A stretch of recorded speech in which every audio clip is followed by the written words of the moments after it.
8:30. Yep, it's 8:30. We're gonna get started. Mm. Hey.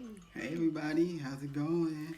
Friday. It's been a while since we've been on here. We've been trying to be more consistent. But the thing about consistency is you gotta be consistent. And that's hard to do sometimes. Yeah, it is, especially with a toddler. So, wanna get into it? Gonna get into it. Alright, so today's topic is buying black. Buying black, yay.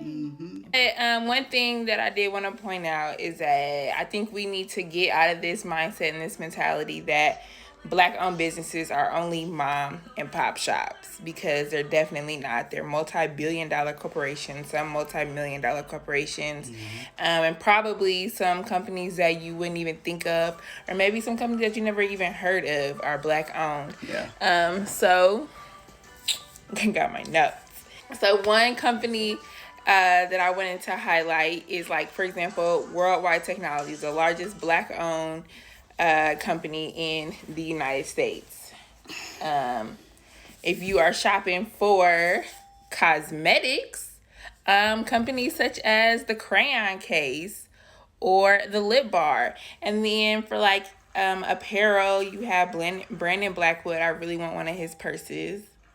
And then you have Fearless Fitness for your workout. The lipstick that I'm wearing and what is by a Black-owned, or a company that was in business, no longer in business, but it's a Black-owned lipstick. And I just always try to go for the Black-owned business. And there's different resources that you have. I know we're in St. Louis. And one thing that I like to consult whenever I'm looking for something is For the Culture STL. And it pulls up a directory of all the Black-owned businesses. Well, not all of them, but a great deal of Black-owned businesses in the area, from gyms, food, apparel, photographers, legal services, accountants, just everything that you need to keep that dollar in the community. And that's always my go-to if I'm looking for something. And if I can't find it Black-owned, then my next step is to go local, but definitely Black-owned is the priority. Another good resource is You got all the cameras. always talking to camera. But now I'm cut off. Another good resource is a Mob Directory. And this one is my sister's brainchild. It's her baby, and I will tag that down in the description. But it's another directory of Black-owned and minority-owned businesses in case you're looking for things of that nature. And she also has a monthly subscription box, the Mob Box. And you can try out, it's about 6 products from Black-owned and minority-owned companies, 6 samples on a monthly basis. You can try that out. All right. Cool. Does this not have a timer? I thought it had a timer. How do you feel about Black-owned companies using non-Black-owned distributors? How do I feel about Black-owned using non-Black distributors? Yes. Okay, so I always think, keep the money in the family. I think should always be the priority. But I never know what a business or company's decisions are. I think a lot of times that people have the misconception that these Black-owned businesses are price gouging and whatever. And I really just always love the example of, what's for you is for you, and you're not everybody's everybody's not your target customer, and things like that. So kind of circling back, if a distributor has better rates, maybe because they're larger, been in business longer, have different connections, then I don't want to criticize or judge anybody for doing what's best for their business, because at the end of the day, a lot of that money is still going to that Black-owned business, that Black-owned family, and it's still in the community. Okay. What are your thoughts on it? I'm trying to pull something else. I'm kind of torn in between, because like you said, if you find a good distributor at a good price point, then you should go with that, because that's going to give your customers a better price and a better value. But I also would like the dollar to stay in the black community as far down the system as possible. When I was looking for publishers for my book, or printers for my book, I was looking at American print shops, I was looking at Chinese print shops, and I was looking at African print shops.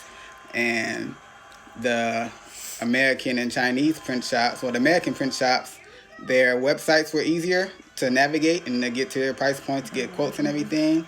The Chinese print shops, they were cheaper. It was a little more hoops to get a quote, but they were the cheaper price. And then for the African print shops, I couldn't find anything. I couldn't find a contact number. I tried to email some of the people on their websites. I couldn't really find a good way to get a quote. So as a business, as long as I feel like you should try to keep it in the community, do your research, see if you can get the product from a black distributor. But if you can, I guess you just got to do what's best for your business.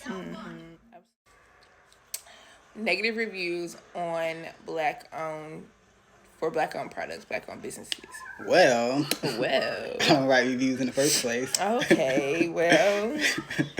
But negative reviews, I feel like you should. I really don't like the review system because get into it. If you look at reviews, you can have hella good. You can have good customer service and good, like 100 good customers, good service and everything. Only 5 of those customers are going to leave you a good review probably. But if you just have one bad customer, they're going to leave a negative review and it's going to throw off the algorithm, give you 3 stars and just throw everything off. But you really, just because that person had a bad day or they couldn't figure out how your product worked, they left a bad review. So I feel like the review system is flawed. I don't write reviews myself personally. And so I just feel like bad reviews they negatively hurt businesses all the way around. The other thing that I dislike about that is people will be like, everything was fantastic, everything was stupendous, everything was amazing, except for they didn't bring napkins to my table. And for that, I'm going to give them 2 stars. Like, everything was amazing, but they did something minor, so now you're going to give them 2 stars, and then that throws out the review. But that's one thing I do. I try to write reviews whenever I remember. I always write reviews, or I'll email a company. That's I'm always asking for associates' names or for employees' names, because I always want to give positive feedback and give credits where credit's due. Now, if I have a negative experience, the first thing that I try to do is try to address it in-house at the moment. And then if it was just kind of like that one incident, then whatever, that won't affect my review or even really my perception, except for that one Caribbean restaurant where I was like, I was trying to order from the menu, and she's like, we don't have that. And I was like, okay, well, I had this. And she's like, oh, we don't have that either. I was like, okay, well, then I'll have this. She's like, oh, we don't have that either. And I was like, girl, what do you have? Then I was just like, anyway. But it was, she was probably like 15, 16. It was a mom and pop restaurant. It was. And they had their kids working as waiters, trying to teach them some business etiquette and how to work the hospitality and stuff. And that was on me. So she was like 15 years old, so maybe she didn't know better. Maybe. We don't know if she was 15. Yeah. But anyway. But I did. Boyfriend broke up with her. Maybe. But I did not leave a negative review, and the food was still good, and I still recommend people. And that's one thing. So I always try to leave positive reviews when I visit, especially smaller businesses and startups. And then if I have a negative experience, then I don't put that down on paper. But if somebody will ask me, okay, well, how was your experience with this and that? Then I say, okay, well, in my experience, this is what happened. And I try not to make a generalization because, things do happen. And the other thing is, I think we are less patient with ourselves. And I don't even know if this is just a black thing or if it's just small businesses in general. But small businesses are usually well, I'm not even gonna say usually, but kind of when I think of a small business, and a lot of the businesses that I patronize, they're literally mom and pop and the kids. They running the business. It's 4 people who have to do everything. They have to do if it's a restaurant, they have to do the cooking, the waiting, the cleaning, the advertising, just everything. They have to do everything. So yeah, you are gonna be a little stretched stretched thin. So I also try to extend grace to small businesses, especially Black-owned small business, because I think we get a lot of flack, and there's already a lot of factors working against us.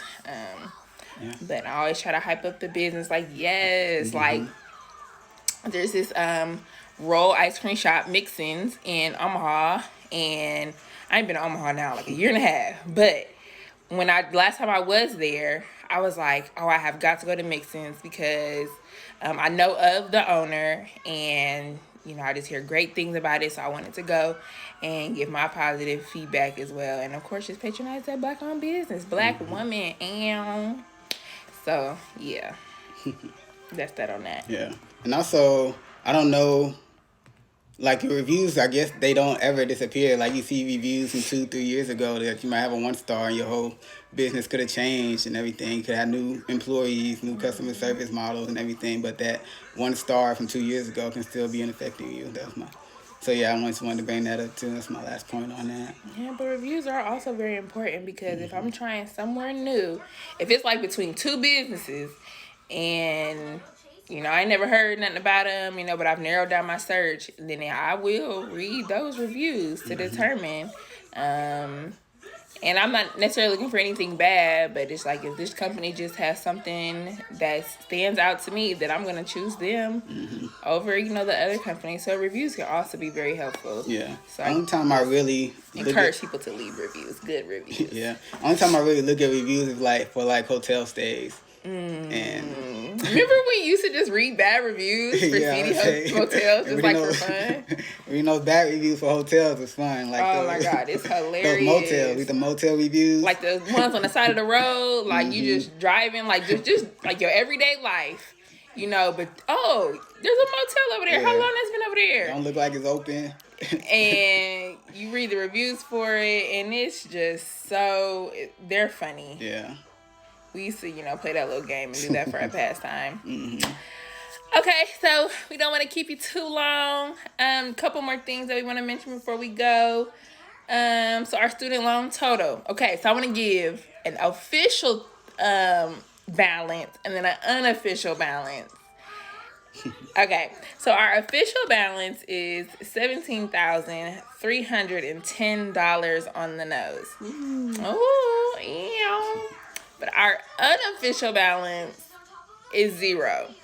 And I know you're probably like, okay, yeah, y'all better manifest that $0 balance. Yes, come on. But like, it's really $0.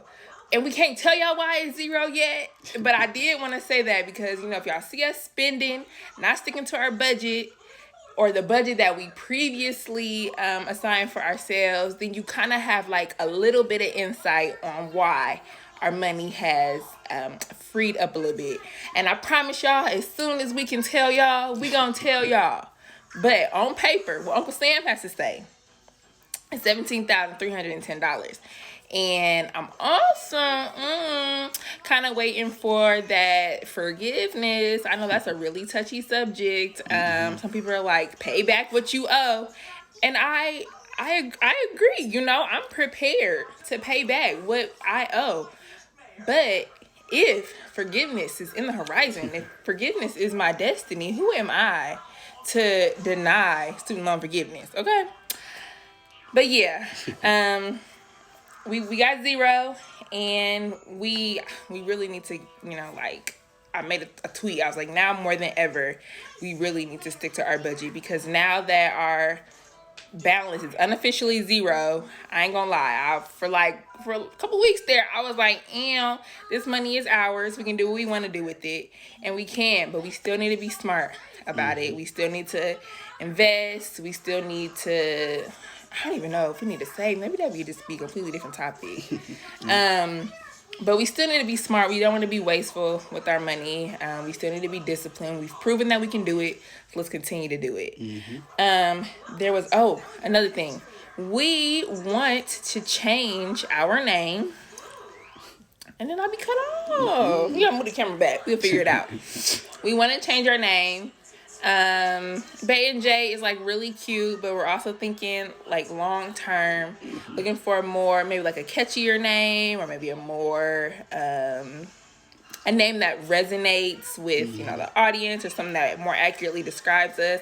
Even though I don't know how much more accurate you can get than Bae and Jae, because that's who we are. I mean, Bae can be anybody. But Bae could be anybody, which was your issue with it in the beginning. Yeah, he just cast me out. Right. And then I'm thinking, like, we on Good Morning America. They're like, good morning, Jae. Good morning, Bae. And I'm like, ooh, hold on. Who you calling Bae? But anyway, so yeah, we're thinking of a new name. Just something that, just really captures our essence. And lastly, if there are any topics that you want us to cover and want to talk about, or if you want to be on our live, or if you want us to hop on your live, and maybe even a little further down the road when our unofficial student loan balance makes a little more sense, we can give a little more insight. But we're trying to really build this community, really trying to be the representation that our community needs, not experts. Didn't go to school for finance. I always want to say that. Didn't have a change of heart and career, change careers to finance or anything like that. Just two young, married black people trying to figure it out as we go. Yep. Went to YouTube University. We did. Still do. So we get our knowledge. We do. I am a proud student of YouTube University. I need to get some shirts or something, get some parrot. Because, I'm a student of YouTube University. But yes, that's all we have for today. And if you hear from YouTube, go ahead and follow us on Instagram. You can hop on our lives and everything, when we go live and see these videos. Absolutely. And we'll catch up with y'all either next Friday or the Friday after that. That thing about consistency, got to be consistent. But we're definitely going to be more active on this page, and we'll keep you informed when we go live. So thanks for watching. Like, share with a friend, tag a friend, and drop us a comment. Yeah, see us. We'll see you later. All right, bye. Yes, I'm sure I want to.